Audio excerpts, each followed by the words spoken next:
views and opinions expressed do not necessarily reflect those of Access Fort Wayne, the Allen County Public Library, or any other supporting groups. If you'd like to produce a show, call us at 260-421-1250.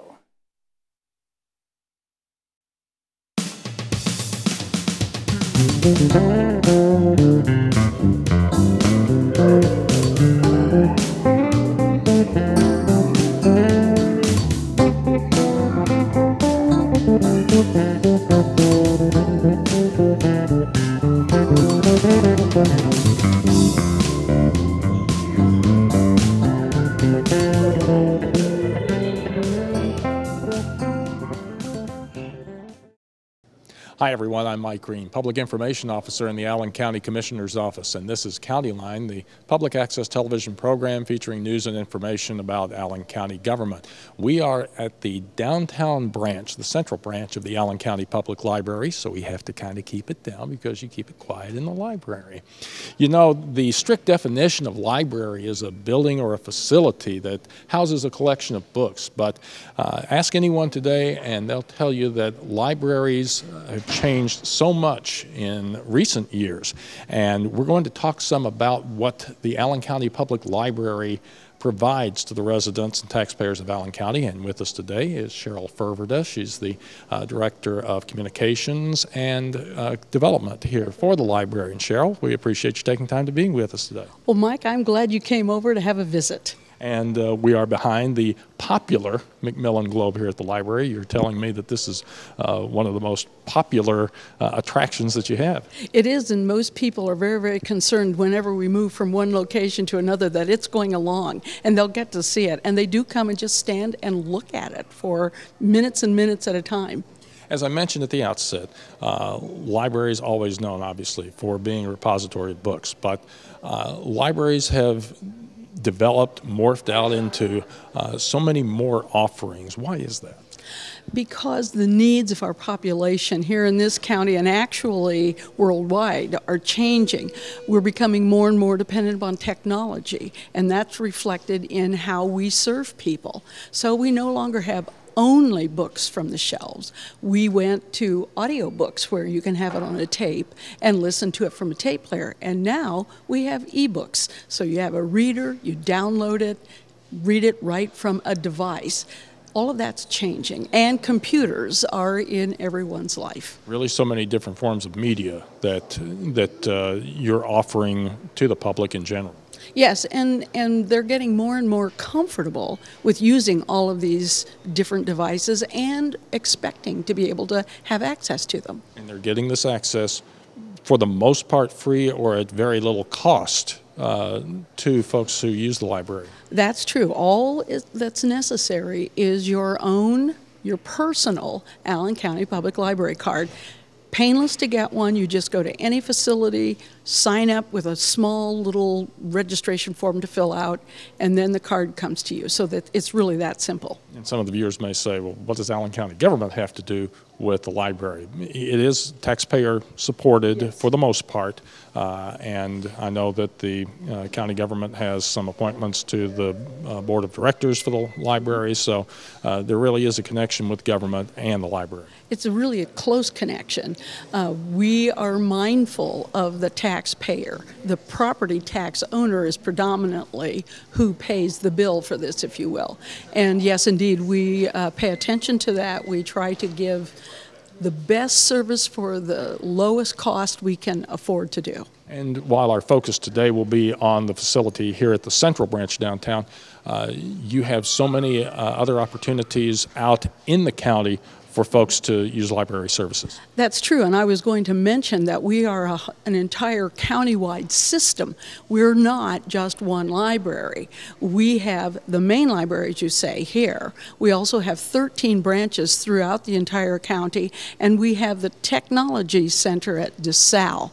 Plus, we have an outreach services vehicle that goes around to nursing homes and nutrition sites and places such as that. So we bring the service to the people. And even even with the increase in technology, still got the bookmobiles, don't you? We no longer have the bookmobiles. No, we took those away because we found that there was no branch or no resident that was farther away than 10 minutes from some public library site. So we thought we don't need to drive around in the neighborhoods. People are now driving to us or walking to us, biking to us, however they need to get here. That's great. Well, Cheryl, let's head out, take a look around, and have you show us some of the wonderful aspects of this downtown branch of the library, okay?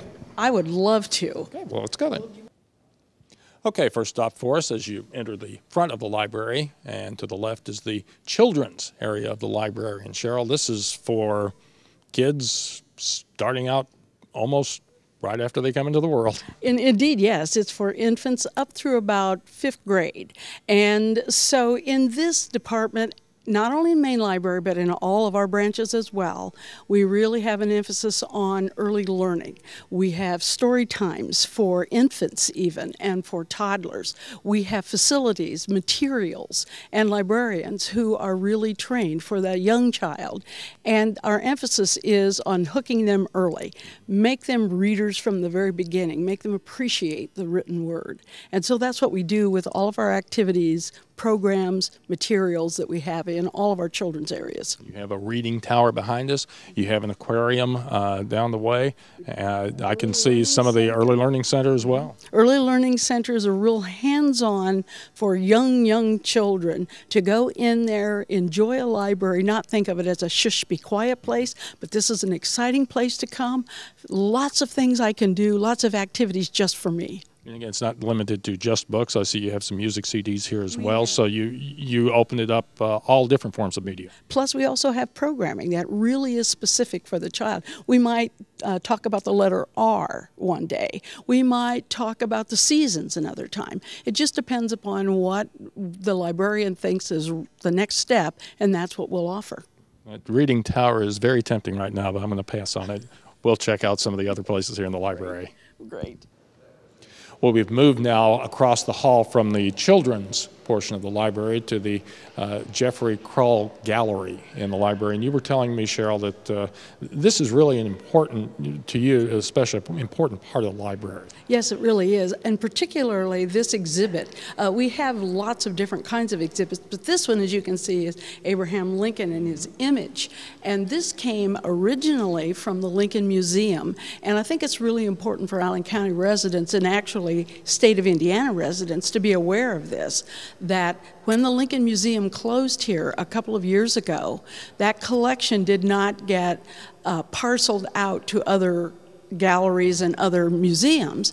It stayed here in Indiana, and it is jointly held. It's a gift to the state, but it's jointly held between the Indiana State Museum in Indianapolis and the Allen County Public Library. And we have most of the documents. So this is such a wonderful resource, and it is where scholars and anyone else who wants to know about Lincoln can come, and they do come from all over the world, just to have access to these materials that are worth millions of dollars. And this exhibit is going to be here at the library through the end of the month of March. That's correct. It's up and ready now. People can come in during library hours and visit and see some really spectacular images, originals of the Abraham Lincoln collection. And this gallery, of course, also used to exhibit a lot of other things during the year. Yes, we've had quilt shows, we have multimedia, we have the Hoosier Salon traveling art show that goes all over the state. We've had receptions in here, music in here, just about anything you could imagine that comes into a room that's just the right size for certain events.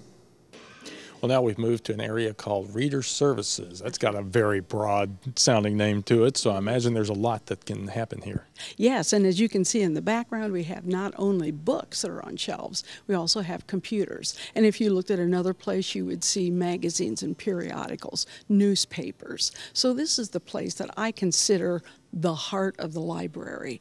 It's got history, poetry, biographies, all of that sort of information right here. Plus you've got librarians who can help.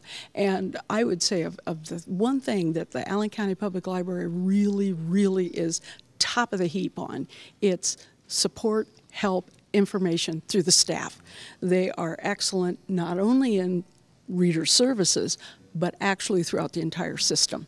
You were explaining to me that if folks are looking up here for a book and they can't find it, that doesn't necessarily mean you don't have it somewhere here in the library. That's exactly right. In fact, you might be able to have it brought to you through a dumbwaiter from storage, and it only takes just a few minutes. But if it's not in this building, you can request a hold, and it can be sent to any other library you want or right back here, and it usually will come within a day or two. So it is truly a system-wide approach to our materials. And again, you have the librarians who can help folks locate these books. That's fairly specialized area, isn't it? I'm glad you asked, because they really are specialists in finding information and sometimes clearing out all the clutter of what you, the average person, will find in an internet search, let's say. So they will be able to look at that, really get down to just the few sources that you really need and are the best for your search. Now we're in an area of reader services called the Nonprofit Resource Center. What exactly happens here? We have librarians and professional staff who help local nonprofits do a better job in serving whatever their specialty is. They can come in, they can get tips on finding grants for the organization, they can find tips on handling a board, what makes a board a better board, how do you really run more efficiently, serve more people with less money, all of the sorts of things that will make local nonprofits healthier, stronger, and serve our people better. And this is for any nonprofit in Allen County, big or small. And actually sometimes outside of the borders of Allen County, but predominantly, yes, Allen County. Mm-hmm.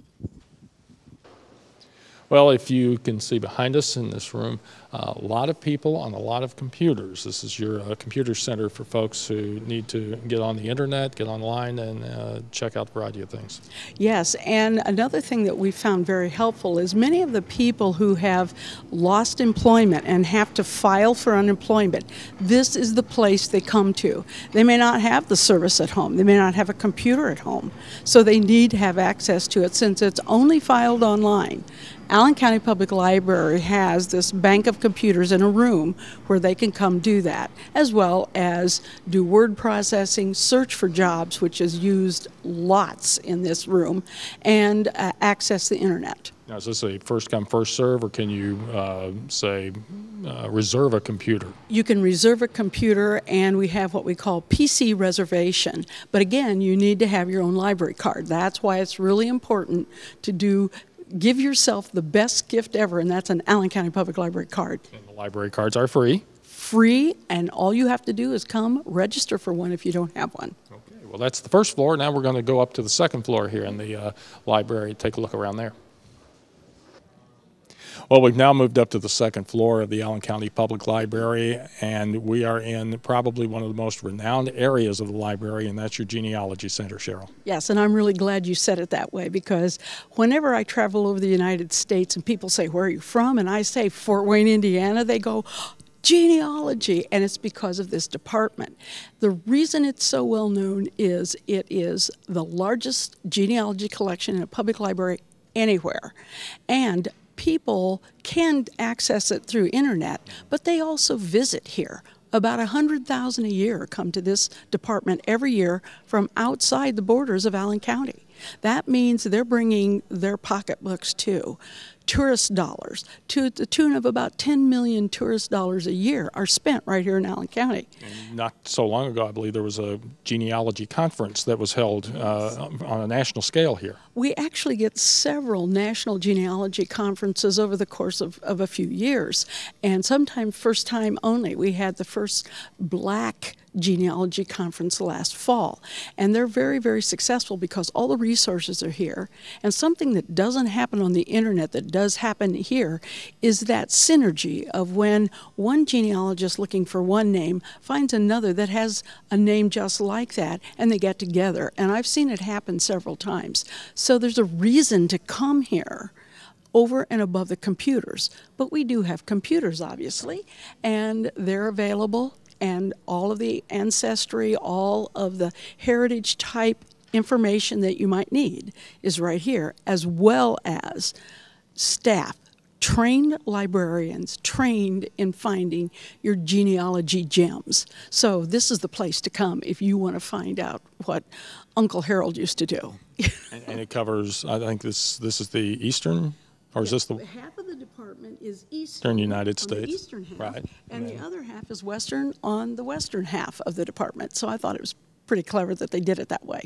And as you mentioned, this is important because not only is it a great resource for local residents, but folks from across the country use this facility. Every state in the union every year has representatives who come here, and countries from all over the world. We've had people move to Fort Wayne, Indiana because of this department, which I think is an astounding thing to have happen, but it happens frequently.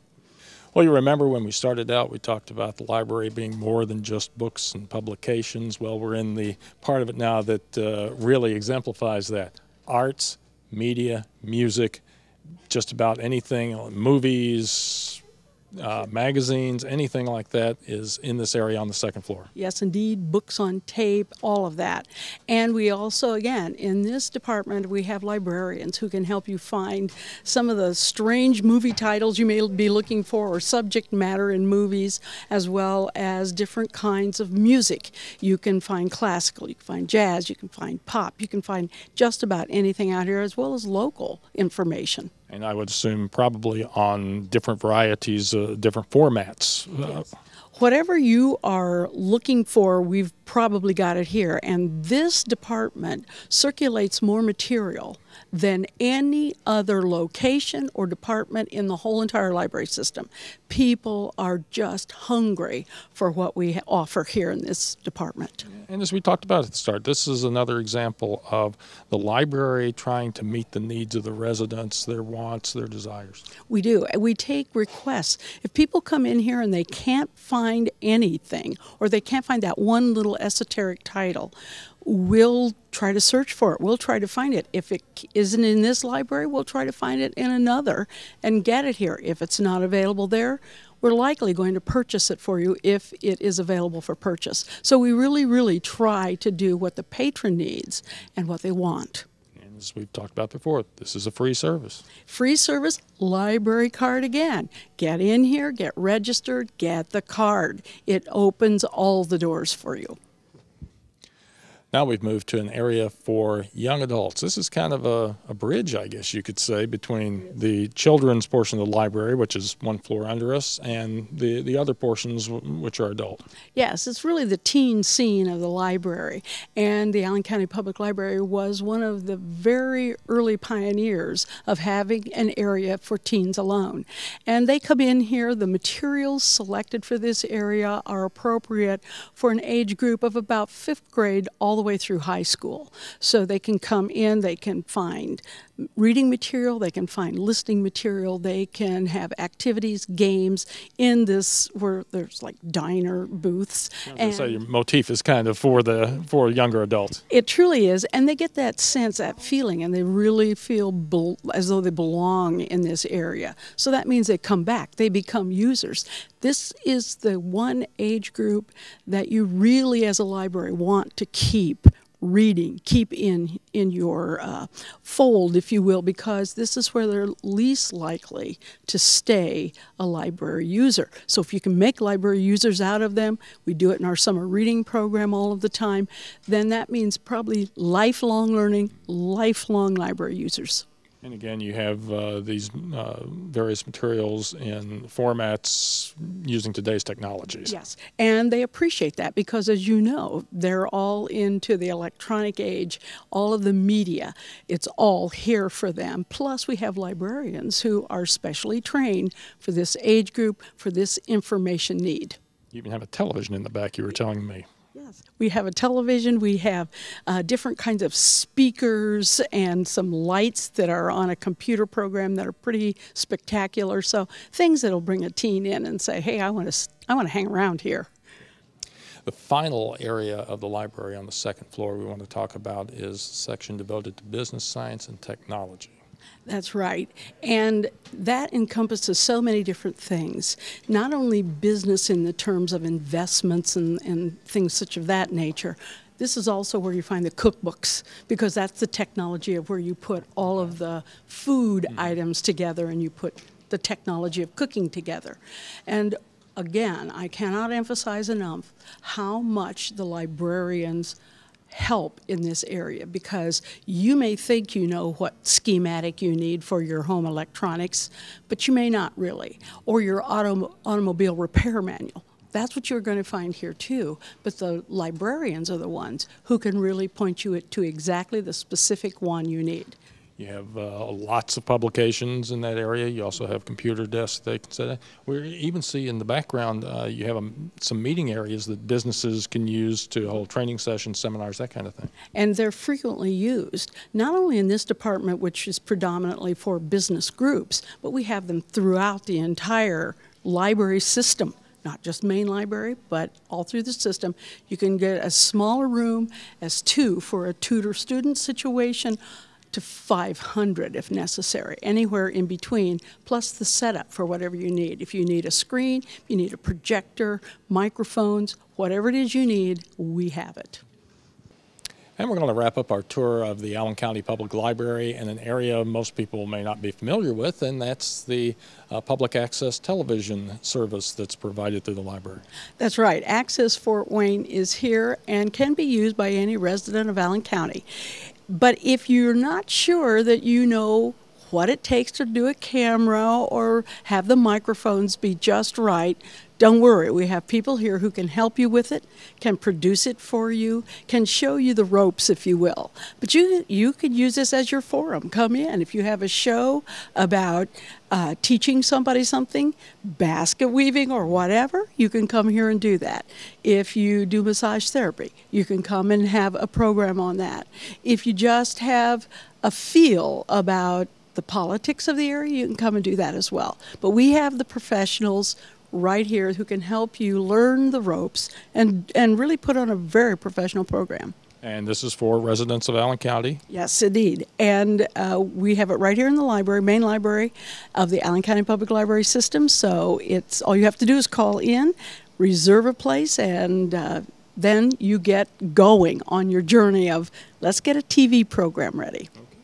Well, Cheryl, we appreciate you taking time to show us around the library. We hope people get a chance to come out. If they haven't before, I can't imagine people haven't been out here yet, but if you haven't, you really should come out, visit, see what is available for you as a resident and taxpayer of Allen County, and enjoy the services provided here at the main branch or at any of the branches throughout Allen County. Yes, and we do have people almost every week come down for the first time, and we've been open now for more than 4 years in this location. So they come down and they are absolutely wowed by what we have. It's their library, so they should come have a look. It's a great resource for Allen County, so we hope you'll take the opportunity to visit and try it out. Cheryl, again, thanks so much for being with us. Come back whenever you want. The successes that we've had here in Allen County don't just happen by chance. There's a lot of planning that takes place, and we're not talking about just short-term planning, but long-term planning, planning that goes on for 10, 20, 30 years down the road in the community's future. One of the organizations that helps Allen County officials in that planning is the Northeast Indiana Regional Coordinating Council, or NERC for short. And with us today is Dan Avery. Dan's the executive director of NERC, and he's here to tell us about the organization and how it works with Allen County government to plan for a successful future. And Dan, we appreciate you taking time to join us. You bet. Happy to be here. Tell us a little bit about how NERC was established. Well, back in the late to mid 70s, there was a number of federal programs that in order to qualify, there needed to be a regional agency in place to show that there was a cooperation within the region, that folks were working collectively on some of the major infrastructure projects, such as highway improvements and water and sewer improvements, in order to qualify for certain federal programs. That was a requirement. So the 4 counties that NERC serves, including Allen, Adams, Wells, and DeKalb County, agreed to establish a agency that would work on those types of programs and meet those federal rules and regulations. Now, yours deals with general purpose planning. Transportation is one area you mentioned. What are some of the other areas that that you folks work with counties on as far as planning goes? In addition to the metropolitan transportation planning, we also do some rural transportation planning. We also get involved in some of the economic development activities, but we focus more on the community development activities, infrastructure such as water towers and improved or modified sanitary sewer and fresh water supply. We also can secure federal money for fire trucks and some community center type of infrastructure as well. But it's mostly a community development type of activities. And you help out with things like grant writing for some of the communities or agencies that need help with something like that? Exactly. We will work with the community to identify the best funding source and then prepare grants and administer those grants. Again, working with the local elected officials to hopefully get grant awards and get some infrastructure in place. Well, one of the things that people might know NERC best for is their transportation plan. This is the 2030 transportation plan that NERC put together, and it's quite a comprehensive document. Give us some idea of some of the things that are in this plan and how you went about formulating the plan. Well, the transportation plan is developed in coordination with elected officials from Allen County, including the city of Fort Wayne, city of New Haven, and some of the outlying communities. And the first step is to do some needs assessment, to look at not only what kind of transportation problems that we have today, but also look at how the community is going to grow in the future, relying on some of our economic development specialists and the comprehensive planning documents and the folks that do the zoning work to tell us how the community is going to grow. And then based on the expectations of how the community will grow, we also assess what the future transportation needs are going to be in the community, and then develop strategies which oftentimes correlate to specific types of projects that we feel we're going to need to be able to meet the travel demands in the future. One prime example that people can probably relate to is the Maple Crest Road extension, which is going on right now. Yes, it's taken a while to finally get it underway, but that was something that was identified a long time ago as being a need for the community. Mike, you're correct. That concept has been around for quite some time.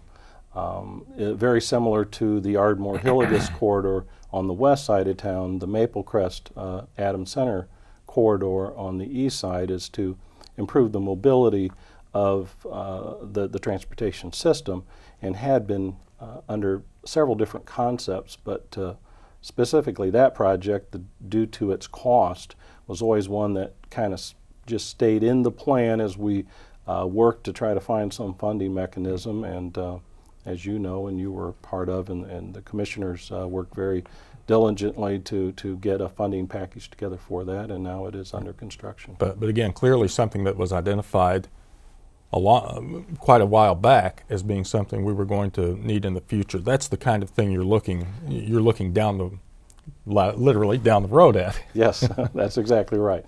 Yeah, that has been in the transportation plan for about 25 years before it actually got to implementation.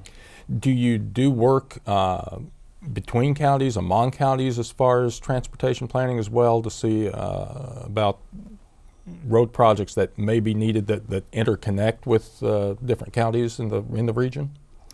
That's exactly part of the whole process, and part of why we have the four counties working collaboratively. We try to assess their needs as well. Any improvements that would cross county jurisdictions or city and county jurisdictions. We want to make sure that everybody has agreed up front to what those infrastructure improvements, what they should be, what they should look like before we start to invest money into that infrastructure. So we do look Actually, we work also with our partner agency, Region 3A out of Kendallville, to cover the 10-county area as well, just to stay in touch with each other to make sure that, because there are some transportation projects that may affect Allen County and Huntington, that we need to work with them, and even though they're not necessarily one of the counties in our jurisdiction, we still will collaborate with our surrounding neighbors and make sure that we have a coordinated, well thought out transportation plan. And how often do you usually update these transportation plans? By federal regulation, we have to update those at least once every 4 years. Okay.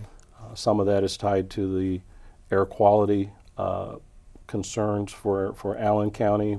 At one time we were a non-attainment meaning that we exceeded the thresholds of the pollutants as established by EPA, and so we are now an attainment area, but we have to watch very closely how we develop our transportation system, because the emissions from the vehicles, the automobiles, plays a big part in making keeping our area at attainment, and so.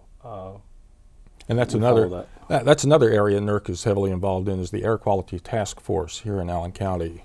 That's correct. We work with the Allen County Commissioners on the Clean Air Force, which is a group of folks including CityLink, because transit is an important player in the overall effort to reduce vehicle emissions.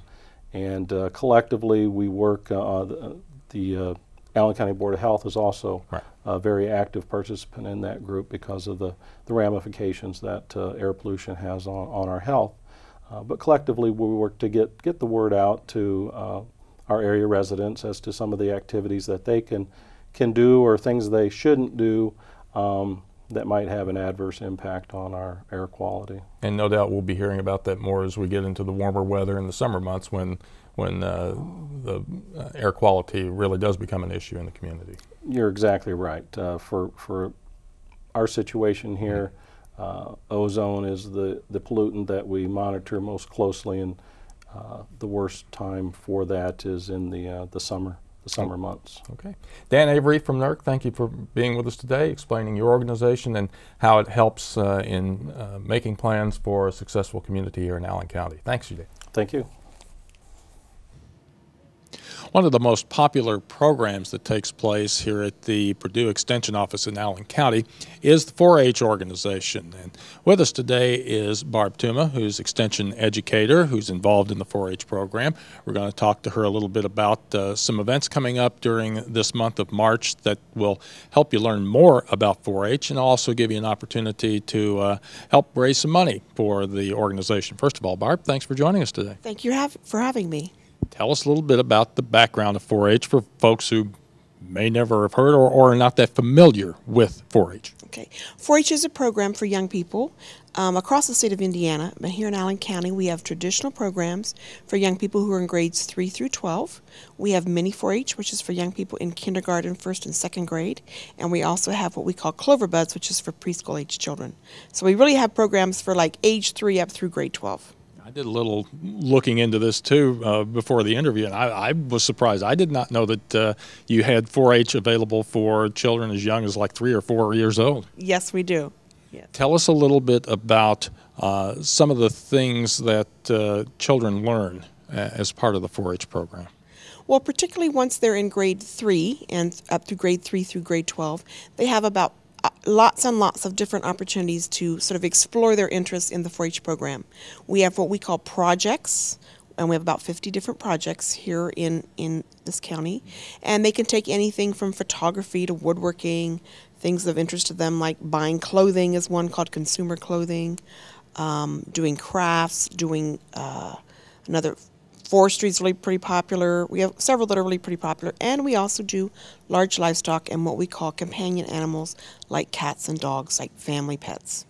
People may be interested to know that while 4-H's history is rooted, I think, deeply in agriculture and rural type programs, you actually draw a fair amount of your membership from urban areas. Yes, that's correct. Last year, our statistics for 2010, about 56% of the Allen County 4-H members were from Fort Wayne itself and the towns and the suburbs here in Allen County, and then only about the 44% were from farms or rural areas or very small towns. And about how many young people participate in the Allen County 4-H program? Year to year it varies, but approximately 1,100, 1,200. Now, there are fees that are involved that help cover the cost of operating the program as part of the membership, right? You're correct. We have an annual enrollment fee of $10. That's for young people grades 3 through 12. If they are grade 2 or younger, the annual enrollment fee is $5. The 4-H organization here in Allen County is broken down into a number of clubs, both in terms of geography and in terms of interest. You're correct there. We have what we call community clubs, and they are like sort of scattered all over the county, inside the city of Fort Wayne, in the suburbs, in the rural areas, and in the small towns. We also have several clubs that we call project clubs. So, for example, if somebody wanted to do 4-H dog obedience, they would have to join the dog club, or if they wanted to do horse and pony, they have to join a horse and pony club. And we have a few other separate clubs for, primarily it's in the areas of livestock. Now, if you were talking to a young person who expressed interest in joining 4-H but wasn't sure exactly what they would get out of it, what would you advise them, some of the things that they would be able to learn and get from the 4-H program? Well, I often say with our 50 different options, you can learn about yourself, what things you like, and you'll also learn what you don't like. Perhaps a young person would take, example would be the woodworking project, and they find out, I'm not interested in this. Fine, that's good, that's something you've learned, you can move on. Or perhaps you take photography and you decide this is just a fabulous hobby, I'm going to do this for the rest of my life and I can keep improving. So they learn about themselves, their own interests, and they can explore potential new interests for themselves. And there are also a lot of life skills that one can pick up in the 4-H organization. Yes, we'd like to say that people learn life skills from participating in our program. I think some of the really important ones that young people learn are certainly communication, areas of record keeping, because we do have some paperwork that's required. A lot of other things are sort of the social interaction skills, getting along with other people, working with other people in the club settings.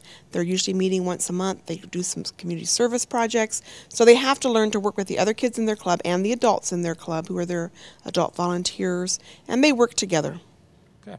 Now, as we mentioned at the outset, you have some events coming up during the month of March to help spread some of the news about 4-H and hand out information to folks who might be interested. Tell us a little about that.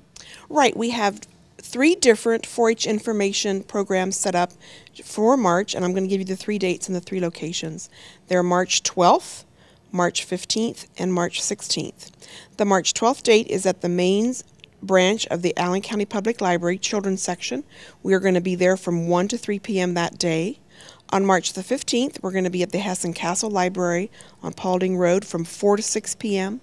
And on March the 16th, we're going to be at the Little Turtle Library on Sherman Boulevard, again from 4 to 6 p.m.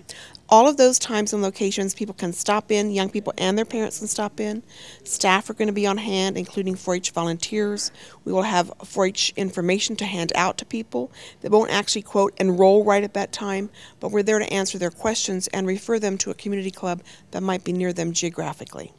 And also, as I mentioned, you have an event that will be going on taking orders during the month of March for a fundraiser. Yes, we have our 4-H plant sale. We sell geraniums and other, in addition to the geraniums, we also have some hanging baskets of ferns and petunias, and we also sell impatiens. This is a big fundraiser for Allen County 4-H clubs. We're really proud of this. We've kept the prices down this year. They're the same as last year. And the order forms for that are due to us by March 31st. They are available on our website. Do you want me to go ahead and say that? Yes, our website is www.extension.purdue.edu/Allen. And then what you would do is click on the 4-H Youth Development tab over on the left side and go to fundraisers, and they would find our order form. And again, you have throughout this month of March to get an order in. You are correct. March 31st is the deadline. And we got through all of this, and the one thing that we haven't had a chance to mention is involvement in the 4-H program for these young people leads to, I guess, what you would call kind of the Super Bowl for them every year, and that's the Allen County Fair. You're right. Young people in the 4-H program usually are working towards making an exhibition for the Allen County Fair. Our fair dates this year are July 19 through 24, and that's held out at the Allen County Fairgrounds. And of course, if you've got any more questions about the 4-H program that you'd like answered, you can call here at the Allen County Extension Office, ask for Barb, and I'm sure they'd be happy to pass along any information they have. Barb, thanks so much for being with us. Hope you have a lot of folks come out to the locations during the month of March where they can learn more about it and also participate in the plant sale. Thanks. Thank you very much. And that's going to wrap it up for the March edition of County Line. We thank you for joining us. Remember, you can watch this program in its entirety on the Public Access Television channel, as well as watching it on our video on demand service. That's afw.pegcentral.com. You can get there by going to Allen County's website, which is www.allencounty.us. Hope to see you again next time on County Line. I'm Mike Green, Public Information Officer in the Allen County Commissioner's Office.